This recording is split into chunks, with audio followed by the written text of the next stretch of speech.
Dobrodošli u Fakat Podcast. Danas ćete gledati nešto jako čudno. Da li je na dijelu samo još jedna agenda ili se zaista radi o jako čudnim stvarima? Pogledajte video i procijenite sami.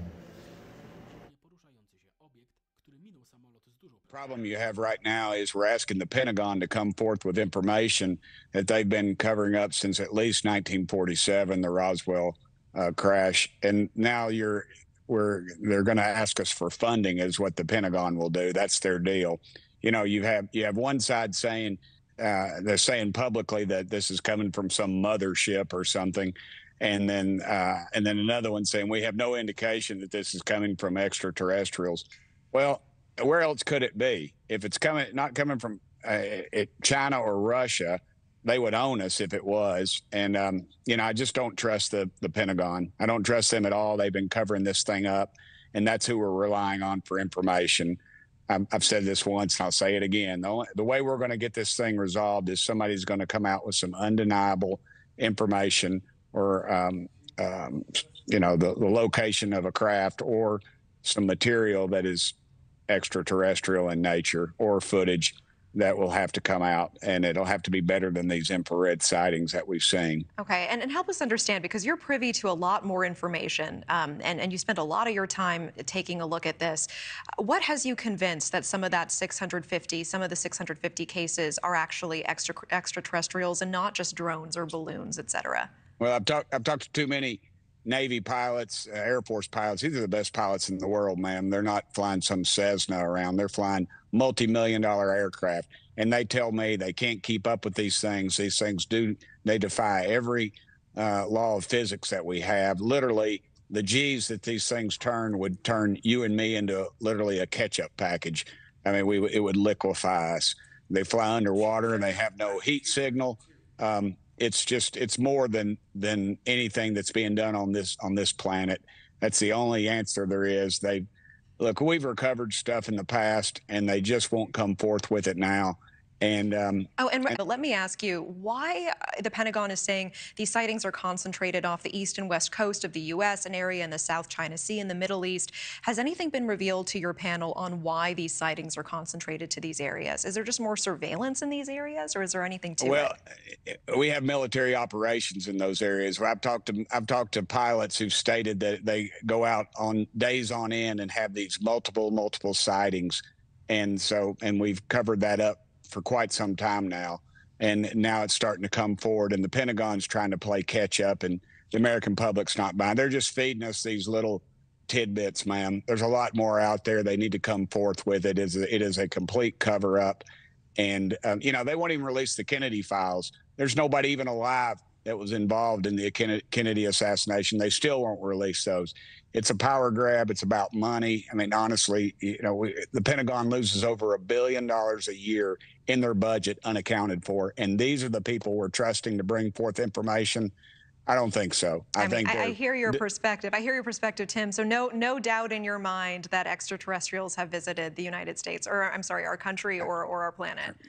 Yes, ma'am. I mean, they're in the Bible. Ezekiel saw the wheel. Read the first chapter. Writings and paintings and things. They're all very similar shape. I've talked to too many people that have had sightings that are educated people, ma'am. It's not just some poor old redneck from Tennessee like myself. I never have had a sighting. So, I just think this is a cover up, and maybe we'll get to the bottom of it, but the Pentagon's just chasing dollars.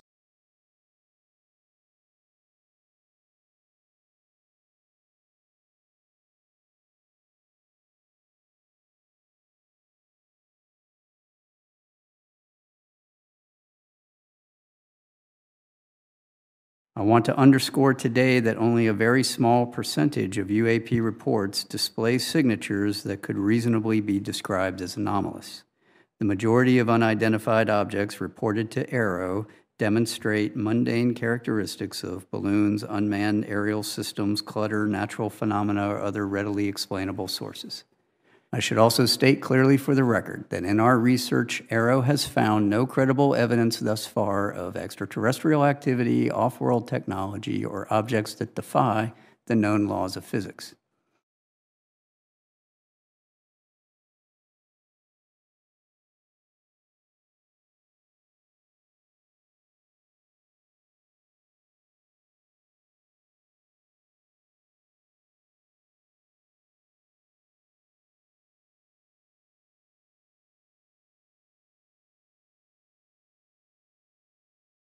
Interesting things that everyone thought was truly anomalous to start with. First of all, it's a high-speed object that's flying in the field of regard of 2 MQ-9s. Second, it appears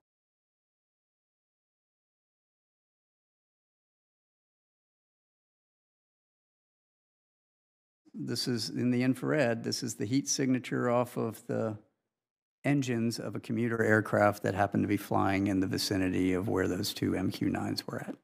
Part of what we have to do as we go through these, especially the ones that show signatures of advanced technical capabilities, is determine if there's a foreign nexus. Mm-hmm. That's really hard if what we observe doesn't have a Chinese or Russian flag on the side of it. I am concerned about what that nexus is, and I have indicators that some are related to foreign capabilities.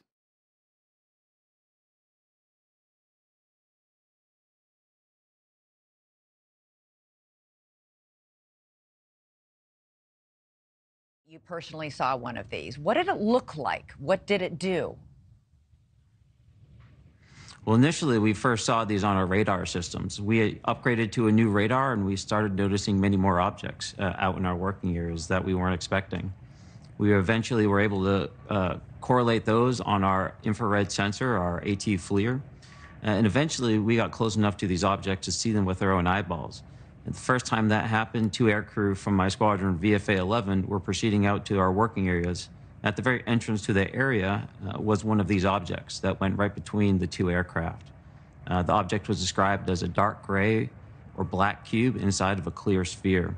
And it was estimated to be about 5 to 15 feet in diameter, which is similar to the orbital objects that were described today in the hearing. You're a trained engineer. You say that the aircraft you've seen did things that are impossible by our current human abilities, that they can fly 13,000 miles per hour, evade radar, fly through air and underwater. They have no wings, no sign of propulsion. Well, I can't claim seeing all those behaviors myself personally, but those are the behaviors that have been described as we've begun to look at this topic more completely. We'd often see these objects actually being completely stationary, which is less exciting perhaps than 13,000 miles an hour, but for fighter pilots who operate in these areas every day, having something completely stationary in hurricane force winds is very peculiar. And so we'd see a plethora of behaviors that we can't describe. What we need to do is get more data. And as we get more data through Aero and through other organizations, I think we're going to see the range of behaviors exhibited increase. The recent speculation, just in the last month or so, there was a paper written by someone who was speculating that perhaps these objects, whatever they are, were attracted to Earth's water as a source of fuel because so many of these sightings appear over the Atlantic or the Pacific Ocean. Do you think there's any validity to that? It's not really my area of expertise to delve into. As Dr. Kirkpatrick said today, he's engaging academia with some of the more low probability, highly speculative, and yet more technically challenging postulations. What we really need to focus on is ensuring that we can get more data from our frontline operators, such as the pilots, not only in the military, but on the commercial side as well. Right, because what was acknowledged today in the hearing. I just want to, before you move on to that, it has been an incident with a commercial airplane. A commercial flight, a plane flying over West Virginia last May experienced the failure of 2 major systems on board after it flew underneath one of those mysterious objects, very similar to what you saw. That's correct. It did have a loss of its autopilot function as well as its detect and warning system for proximity to other aircraft. Mishap with aircraft never happened due to one big issue. It's always a culmination of small issues that gather up. And we mitigate that in our aviation safety framework by mitigating those individual smaller problems so they don't build into a much larger problem. What we've strangely done with this issue is we've said that we're not going to mitigate this safety issue, even though we've had a continuing number of safety hazard reports come in now from our Navy personnel And I would expect from our other forces as well. However, we just haven't had any reports coming in from the Air Force or Coast Guard or any of the other branches so far as the public is aware. Well, one big headline from the hearing today is that military pilots are finally being taken seriously. Senator Rubio had also, you've talked about it, several lawmakers have talked about it, about the stigma of the eye rolling and the snickering that come with, hey, I think I just saw something that was a UFO. Do you see this changing? Because I know there was a culture for a long time of these pilots being honestly afraid to say, oh my God, I can't believe what I just saw.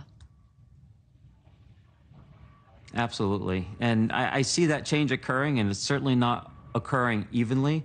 It's occurring about a wave. And some people are on one side of the wave and they're fully into it and they're engaged and they're reporting it and they want to learn more. And I think some people are on the other side of that wave as well, where they're still not really accepting that this problem exists. And I just want to encourage people, this isn't about drawing conclusions about what these objects are, where they're from. There's really no reason to have any disregard for what these are, because we just simply don't know at this point. And in that uncertainty, potentially is going to be national security problems. And if not, we still need to be scientifically curious about what those could be.